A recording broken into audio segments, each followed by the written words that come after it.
My name is Briar Calloway, and by the time my sister Kendall raised my stolen engagement ring beneath the ballroom chandeliers, I already knew which sealed envelope would turn her wedding into the most expensive mistake of her life.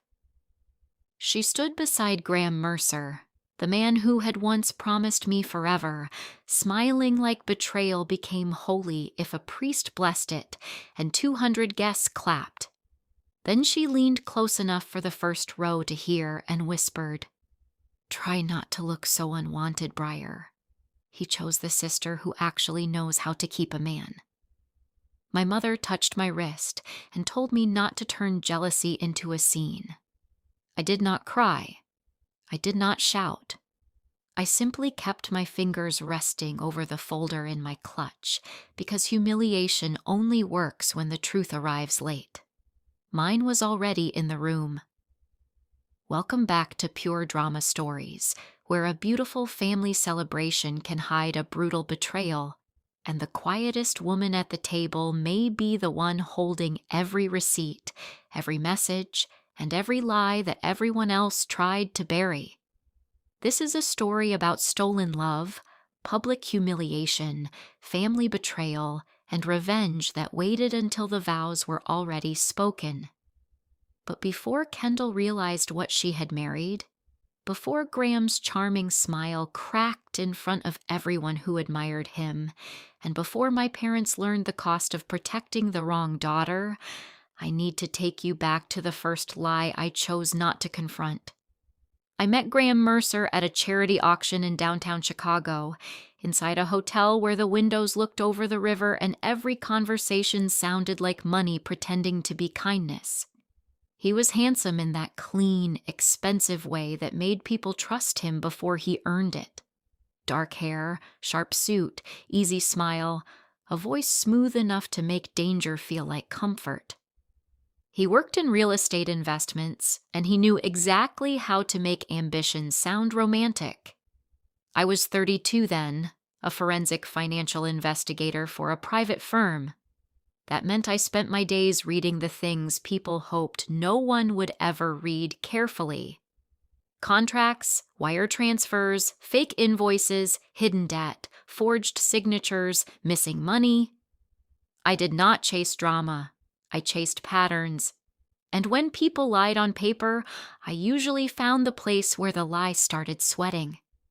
Graham liked that about me in the beginning. He used to say, "You're the woman people regret underestimating." I thought he meant it as admiration. Later, I understood it was the first honest thing he ever said to me. For 4 years, I believed we were building something real. He came to my parents' house for Sunday dinners.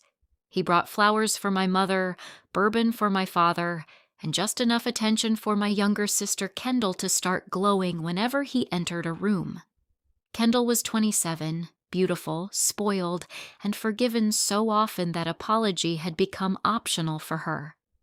She had golden hair, soft blue eyes, and the kind of fragile expression that made people rush to protect her even when she was holding the knife. My mother called her sensitive. My father called her spirited. I called her dangerous only in my own head, because in my family, telling the truth about Kendall was treated like an act of violence. At first, her behavior around Graham looked harmless enough to everyone except me. She laughed too loudly at his jokes. She brushed his shoulder when she walked behind him. She asked him questions about his work while pretending not to understand anything, just so he could lean closer and explain. She wore dresses to family dinners that looked less like outfits and more like invitations. When I mentioned it once, my mother gave me a tired smile over the kitchen sink. "Briar, don't become one of those women who sees competition everywhere," she said. "Kendall adores you." That was how my family always handled Kendall. She crossed the line, and I was blamed for noticing the line existed. Graham proposed on a cold December night beside the Riverwalk. Snow fell softly around us, city lights glowing on the water, and he knelt with a ring that looked exactly like the life I thought we were going to have. Simple, elegant, serious. He told me I was the only woman who had ever made him want to become better. I said yes because I loved him. That is the part betrayal always makes you embarrassed to admit. You loved the person who hurt you. You believed them. You helped them build the version of themselves they later used against you. We booked the Ashford house for our wedding, a restored ballroom with marble columns, old chandeliers, and wide windows that caught the sunset like gold. I paid deposits. I chose flowers. I reviewed contracts. I made careful lists and saved dress photos I never got to wear. Kendall helped whenever she wanted praise. My mother criticized every choice and called it guidance. Graham smiled through all of it like a man watching me decorate a future he had already decided to steal. The first crack was small. A charge appeared on my credit card for $486 at a boutique hotel in Milwaukee. I had not been to Milwaukee. Graham said it was a client meeting and that his assistant must have accidentally used the wrong card from his travel profile. He kissed my forehead and told me he would fix it. He did not fix it. 3 days later, the charge disappeared and came back under a different merchant name. Most betrayed women look for lipstick on a collar, a strange perfume, a message left open. I looked for merchant codes. I did not confront him again. I copied the transaction, I checked the hotel, I checked the date. Then I checked Kendall's social media. That same weekend, she had posted a blurry mirror selfie from a hotel bathroom with the caption, "Needed a little escape." 1 charge became 3.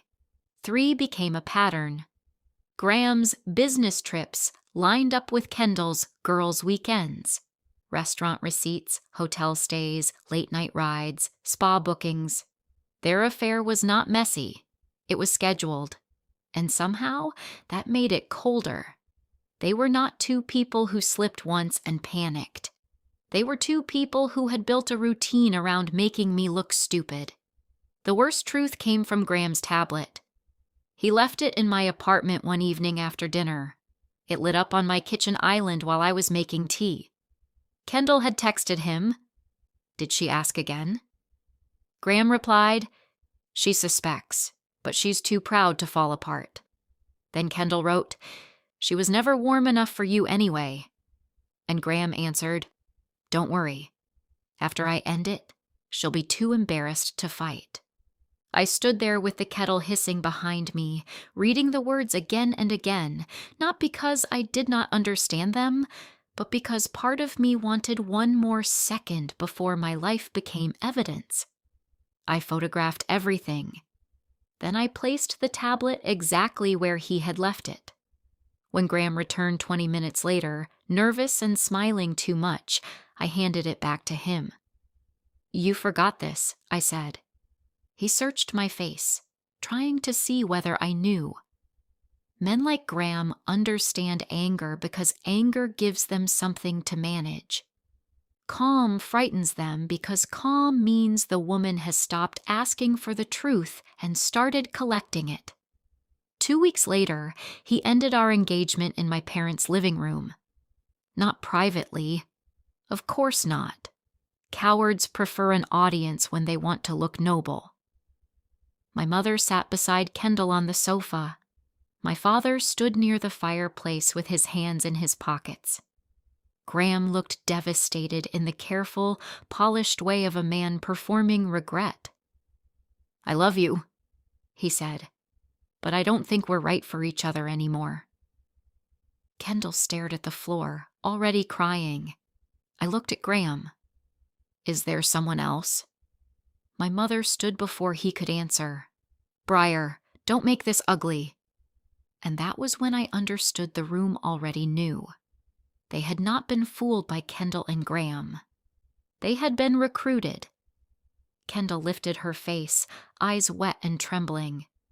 "We didn't mean for it to happen." That sentence was almost impressive. Not an apology, not a confession, Just a soft little performance asking me to treat her betrayal like bad weather. I asked one question. When? No one answered. My father cleared his throat. Briar, we can handle this privately. Privately, the favorite word of families who want the wounded person to protect the guilty. I turned to Kendall. When? She whispered. 6 months ago. 6 months. She had helped me choose wedding flowers while sleeping with my fiancé. She had looked at invitation samples with me while laughing at me behind my back. She had watched me plan a life she was already trying to step into.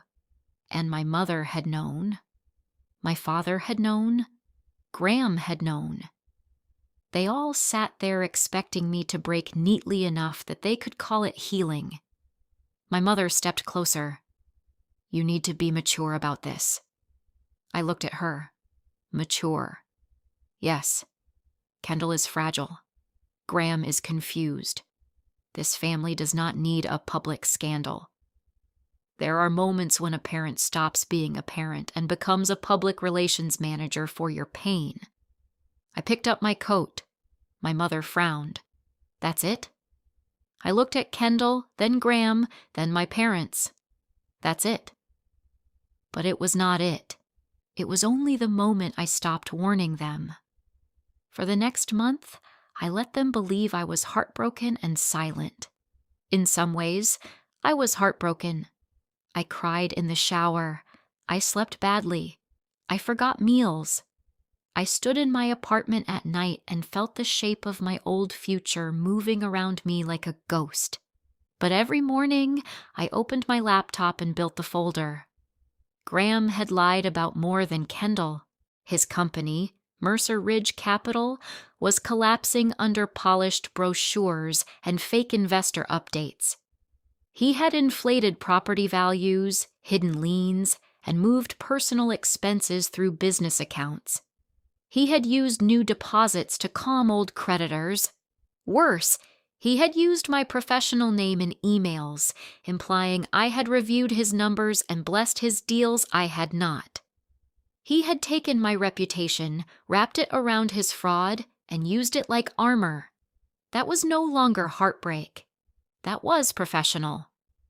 I called Beckett Rains, an attorney who handled financial misconduct with the calm of a surgeon. Beckett had the kind of voice that made panic feel childish.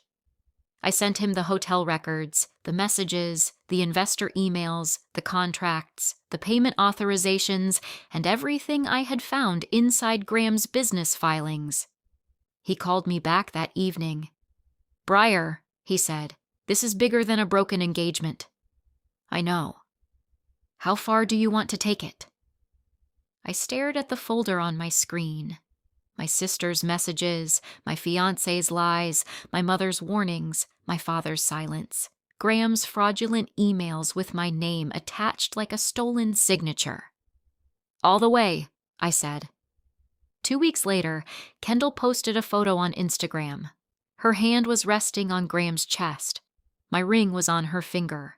The caption read, "Sometimes love finds the right sister." I stared at it for a long time, not because I wanted the ring back. I did not. I stared because Kendall did not only want the man. She wanted the audience. She wanted me publicly replaced. She wanted everyone to see that she had taken something from me and survived it beautifully. My mother called 10 minutes later. Before you react, she said, think about the family. I almost laughed. You knew he gave her my ring? Briar, the ring was Graham's to give. It was my engagement ring. And now it means something different. I closed my eyes for 1 second. What do you want from me? I want you not to embarrass us. Us, not me, not the daughter betrayed by her fiancé and sister. Us. She can keep it, I said. My mother exhaled like I had finally become useful again. But tell her to insure it properly. What does that mean? It means expensive things have a way of attracting claims. Then I hung up. Kendall and Graham announced their wedding 6 weeks later. Same venue, same florist, same photographer, same ballroom I had chosen. They did not even build a new dream. They erased my name and wrote Kendall's over it. That was when Noelle Pike, the wedding planner, called me. Noelle was sharp, stylish, and allergic to nonsense. Her voice was careful when she said, "Briar, I need to confirm something. Did you authorize your card to remain on file for the Ashford house balance?" "No." "I didn't think so." She sent me the revised invoices. My old payment information had been used for 2 deposits after my engagement ended. Kendall's email was attached to one authorization. Graham's signature appeared on another. They had not just taken my fiancé, my ring, and my venue. They had tried to make me pay for the celebration of my own replacement. For a few seconds, I just sat there staring at the screen. People think the affair is the deepest betrayal. It is not always. Sometimes the affair is only the door. Behind it, you find out what they believe they were allowed to take from you. Noelle sent copies of everything. I sent them to Beckett. By then, revenge no longer felt like rage. Rage burns too fast. This felt like architecture. Careful, quiet, built to last. The night before the wedding, Kendall came to my apartment. She wore white satin and my ring, as if she wanted me to see both before the big day. I let her in because some doors need to open one last time before they close forever. "I wanted to clear the air," she said. "No," I said. "You wanted to see if I was broken." Her mouth tightened. "You always make things ugly. Some things are ugly." She crossed her arms. "I love him." "Do you?" "He chose me, Briar. I know that hurts you."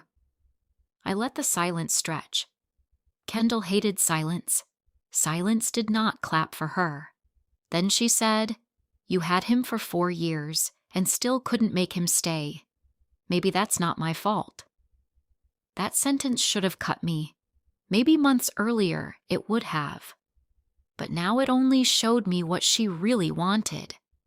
Kendall did not want Graham because she loved him. She wanted him because taking him made her feel like she had finally beaten me. I looked at the ring on her finger. "Did Graham explain the papers you signed?" She rolled her eyes. "You're still trying to scare me with paperwork?" "Paperwork scares people who sign it badly." She laughed, bright and cruel. "Men don't marry spreadsheets, Briar." I walked to the door and opened it. She stared at me. "That's it?" "That's it." She stepped into the hallway, then turned back with one final smile. "Try to look decent tomorrow. Mom thinks you'll embarrass us." "I'll be careful," I said. "I wouldn't want the pictures ruined." She left smiling.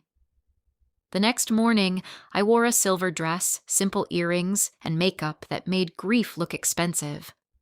I placed the sealed folder in my clutch. At 10:14, Beckett texted me. "Everything is ready. Waiting for your instruction." I wrote back, "Proceed." The Ashford house looked exactly as I had imagined it when it was supposed to be mine. White roses climbed the staircase. Candles lined the entry hall. The string quartet played beneath the balcony. Guests moved through the space with champagne and curiosity, pretending not to stare when I arrived alone. My mother met me near the entrance in navy silk, and panic disguised as elegance. "Briar," she said. "Thank you for coming. You sound surprised." "I'm relieved. This day means everything to Kendall. I remember when it meant something to me." Her face hardened. "Do not start."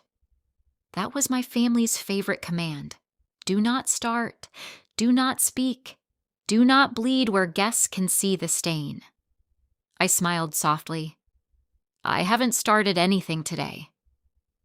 During the ceremony, Kendall glowed. Graham looked perfect. My father walked her down the aisle with the careful expression of a man trying to convince himself that appearances could become morality if held long enough. My mother cried into a lace handkerchief. Guests whispered about grace, strength, and how mature I was for attending. Strength is a strange word. People use it when your pain behaves well in public. When the officiant asked if anyone objected, Kendall glanced at me. Graham did too. For one breath, the entire room seemed to wait for me to break. I did nothing. Not because I had no objection, because objection would have saved them too early. They exchanged vows. Graham promised honesty. Kendall promised loyalty. Everyone clapped. I sat still and watched two people build a marriage out of stolen material. At the reception, Kendall made sure I was seated near the front but not with the family, close enough to witness her victory, far enough to understand my demotion. The place card said Briar Calloway in gold script, as if pretty lettering could make exile polite. After dinner, my father gave a speech about love taking unexpected paths. He called Graham honorable. He called Kendall radiant. He did not look at me once. Then my mother took the microphone and spoke about Kendall's tender heart, her courage, and her happiness. Near the end, she turned slightly toward me. "Families are complicated," she said, voice trembling with staged emotion, "but tonight proves love can heal what pride tries to break." People clapped. I looked at her and felt the last thread loosen. Then Kendall took the microphone. She thanked the guests. She thanked our parents. She thanked Graham for choosing her. She should have stopped there. She should have smiled, kissed her husband, and sat down inside the lie while the walls still held. But pride always wants one more witness. Kendall looked directly at me. "I know today hasn't been easy for everyone," she said, her voice sweet enough to fool strangers. "But sometimes love knows where it belongs. And sometimes the person standing in the way has to accept that she was only holding a place for someone else." The room shifted. Graham's smile froze. My mother closed her eyes. Kendall lifted her glass. "So thank you, Briar, for being graceful today.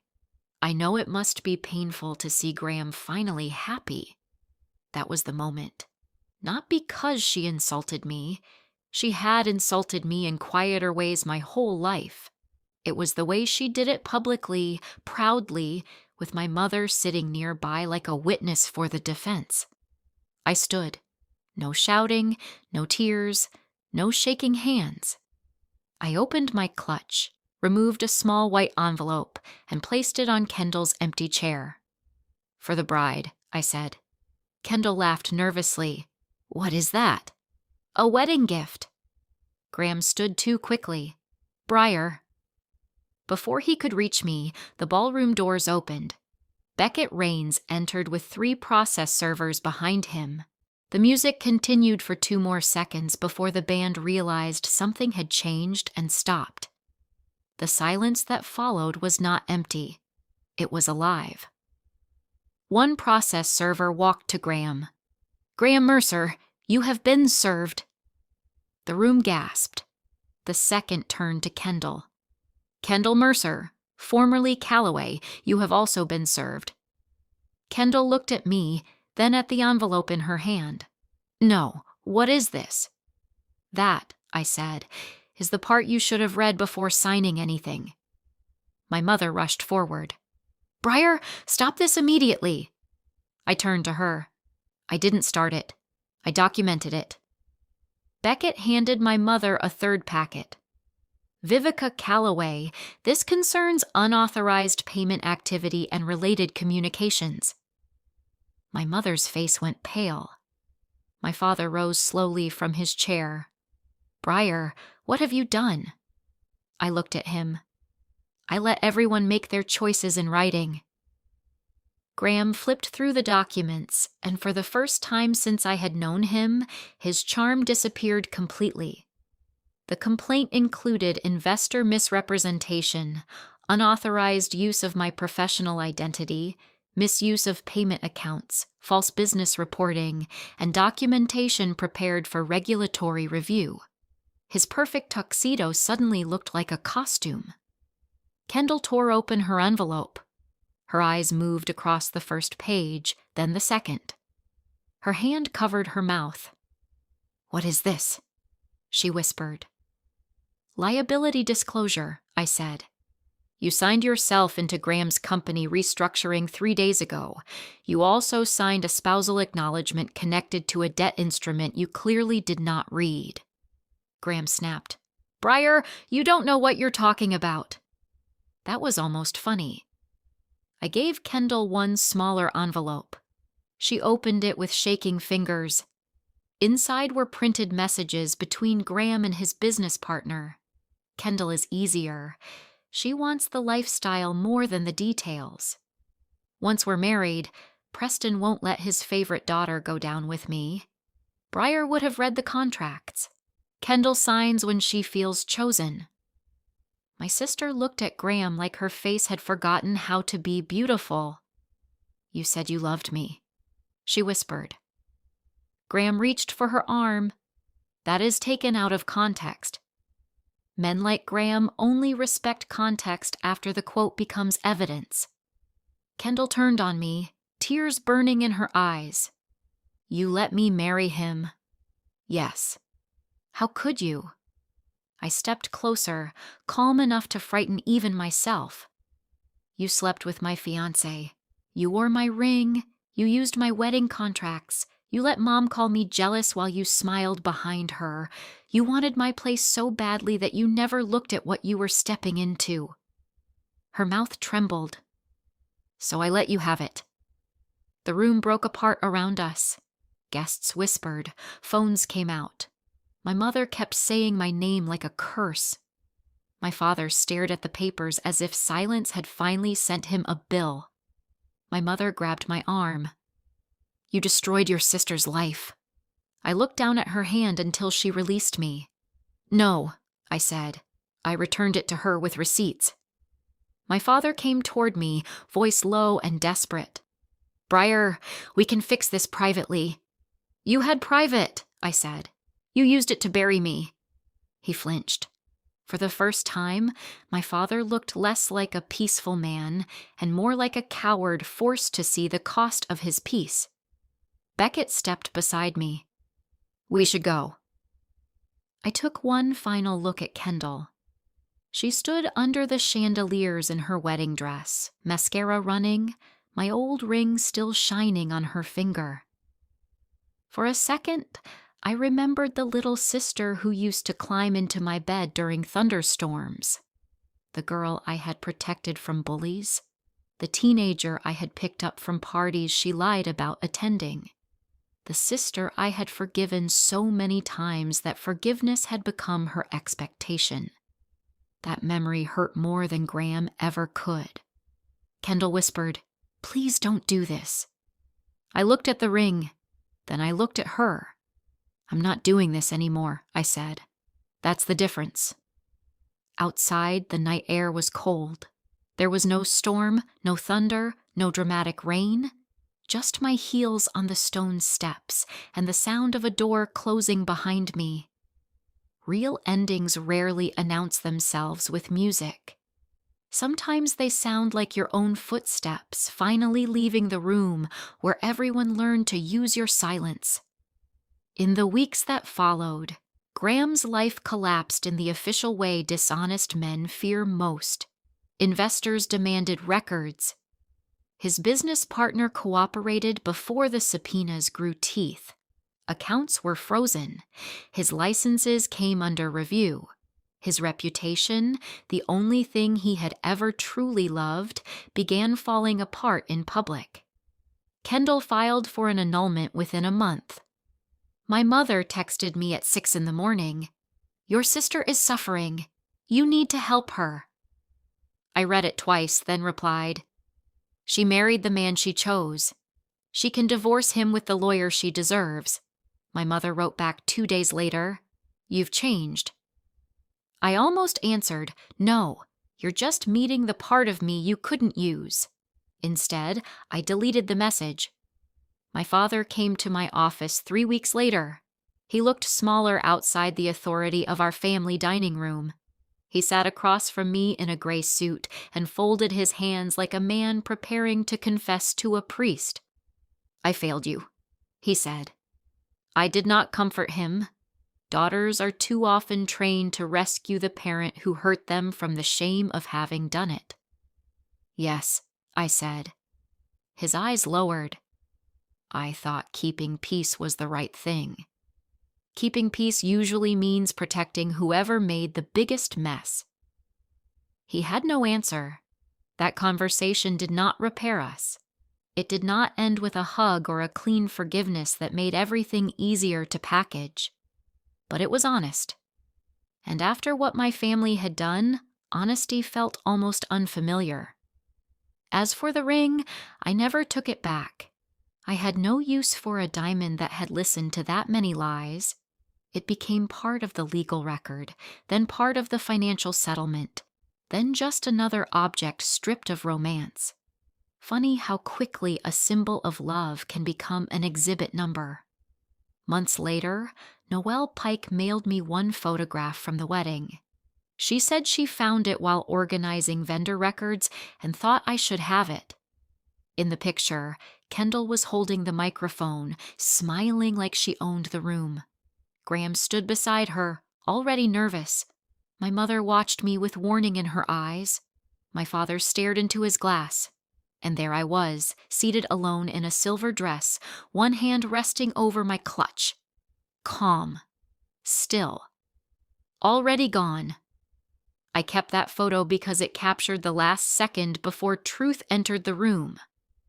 Everyone else thought the story was ending. The bride had the groom. The mother had her perfect image. The father had his piece. The guests had champagne. And I had the evidence.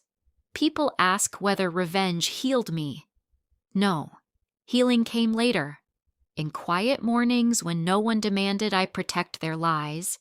In dinners with friends who did not make me audition for basic respect. In the first holiday I spent without checking my phone for my mother's guilt. In the moment I realized I could miss the family I wanted without returning to the family I had. Revenge did not heal me. Revenge cleared the room so healing could finally enter. My sister wanted my fiancé, my ring, my wedding, and my place. My mother wanted silence. My father wanted peace without courage. Graham wanted my name, my contacts, my money, and my humiliation. So I gave them exactly what they demanded. I gave Kendall the groom. I gave Graham the marriage. I gave my parents the public family moment they wanted. Then I gave them the envelopes. And by the time the last guest left that ballroom, no one was talking about the beautiful bride or the sister who had been abandoned. They were talking about the woman who sat quietly through the vows because she knew the real ceremony would begin when the evidence arrived. Before we move away from Briar's story, stay with this image for a second. A woman sitting alone at a wedding that was supposed to be hers, watching her own sister wear her ring, watching her former fiancé smile beside the woman he cheated with, watching her mother act like the real problem was not betrayal, but the possibility of embarrassment. That is not just heartbreak. That is public erasure. That is the kind of humiliation that does not only break your heart, it tries to rewrite your identity in front of everyone who knows you. And that is why Briar's revenge feels so sharp. She did not walk into that ballroom to beg for sympathy. She did not interrupt the vows with tears. She did not scream that Kendall stole her man. She did something colder, cleaner, and far more devastating. She let everyone finish their performance first. She let the bride smile. She let the groom promise honesty. She let her parents sit proudly in the glow of a lie. Then she brought in the one thing none of them could manipulate: evidence. That is what makes this story different from a normal cheating revenge. Graham did not simply fall out of love. Kendall did not simply make a mistake. This was not some messy emotional accident where two people caught feelings and did not know what to do. They planned it. They hid it. They mocked Briar behind her back. Then they tried to make her look bitter for noticing what they had done. That detail matters. Betrayal is already painful, but when the betrayers demand that you protect their image afterward, the wound becomes something else entirely. Think about Kendall for a moment. She did not just want Graham, she wanted Briar's place. There is a difference. If Kendall had truly loved him, there would have been guilt somewhere, shame somewhere, a real apology somewhere. But what did she do? She wore the ring. She used the same venue. She made a public caption about the right sister. She turned her sister's pain into a victory announcement. That is not love. That is competition wearing a wedding dress. And honestly, Kendall's biggest punishment was not the lawsuit. It was not the humiliation. It was the moment she realized Graham had chosen her not because she was special, but because she was useful. That single message, Kendall signs when she feels chosen, probably cut deeper than anything Briar could have shouted. Because in that moment, Kendall saw the truth. She had not stolen a prize. She had volunteered to become collateral. Now let's talk about Graham, because men like Graham are dangerous in a very specific way. He was not loud. He was not crude. He was polished. He knew how to speak in the language of ambition, commitment, and future plans. He knew how to make a woman feel seen while quietly studying what he could take from her. The scariest manipulators are not always the ones who rage.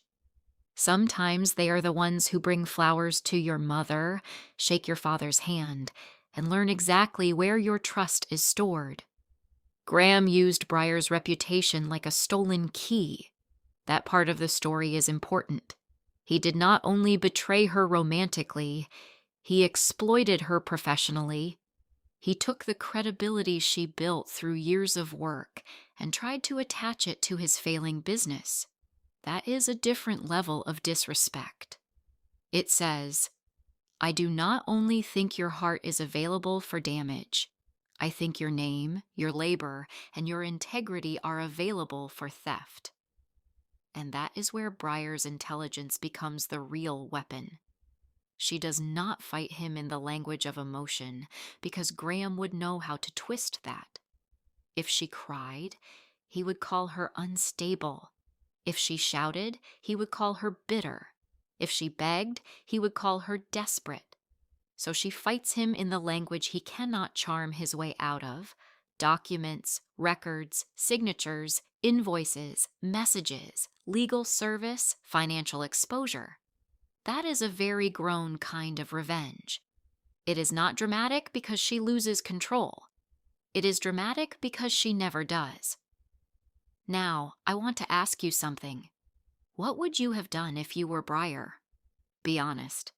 If your own sister took your fiancé, wore your engagement ring, used your wedding venue, and then insulted you in front of guests, would you have stayed quiet until the perfect moment? Or would you have exposed everything before the wedding even happened? Because that is the uncomfortable power in Briar's choice. She waited. Not because she was weak, because timing made the truth heavier. That wedding mattered because everyone was present. The family, the guests, the vendors, the people Graham wanted to impress, the people Kendall wanted to fool, the people Vivica wanted to perform for. That room was not just a reception. It was the stage they built for Briar's humiliation. So Briar allowed that same stage to become the place where the truth walked in, wearing a suit and carrying legal papers. There is something almost poetic about that. They used a public room to shame her, so the truth used the same public room to answer. And then we have Vivica, the mother. In some ways, she may be the most frustrating person in the whole story. Kendall was selfish. Graham was fraudulent. But Vivica was the one who should have known better. She was the mother. She was supposed to hold the line when one daughter destroyed the other. Instead, she became the manager of the family lie. She kept telling Briar not to embarrass us, as if the family's reputation mattered more than her daughter's dignity. That word us is brutal. It reveals everything. Vivica did not say, "I am sorry you are hurt." She did not say, "This should never have happened." She said, "Do not embarrass us," which means Briar's pain was acceptable as long as it stayed quiet. Kendall's betrayal was manageable as long as it looked beautiful in photographs. Graham's dishonesty was tolerable as long as nobody made a scene. That is a kind of emotional corruption families rarely admit. They call it peace. They call it maturity. They call it protecting the family. But sometimes what they really mean is, please carry the pain quietly so the guilty people can keep smiling. And Preston, the father, represents another kind of failure. He was not as loud as Vivica. He was not as cruel as Kendall. He was not as manipulative as Graham. But silence can still be betrayal. Sometimes the person who doesn't want drama becomes the person who gives injustice a comfortable place to sit. Preston wanted peace, but he wanted it without courage. And peace without courage is just surrender dressed up as wisdom. That is why Briar's line to him lands so hard. "You had private. You used it to bury me." That is not just a comeback. That is the entire family dynamic in one sentence. They had chances to handle it privately. They had chances to be decent. They had chances to protect her before the ballroom, before the envelopes, before the public exposure. They did not. So when the truth became public, they had no right to complain about the lighting. Let's pause on that. How many people only care about privacy after their behavior is about to be exposed? They do not care about privacy when they are lying. They do not care about privacy when they are humiliating someone. They do not care about privacy when they are stealing, cheating, manipulating, or turning relatives against one person.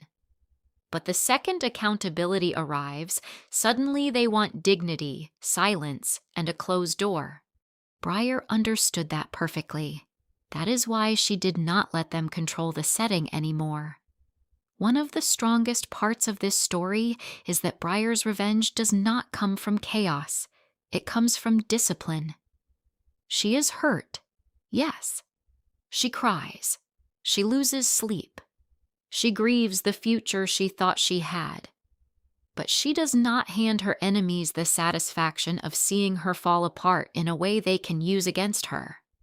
She turns pain into documentation. That does not mean she is emotionless. It means she refuses to let emotion make her careless. There is a big difference between being cold and being controlled. Kendall called Briar cold because Kendall needed that story to feel innocent.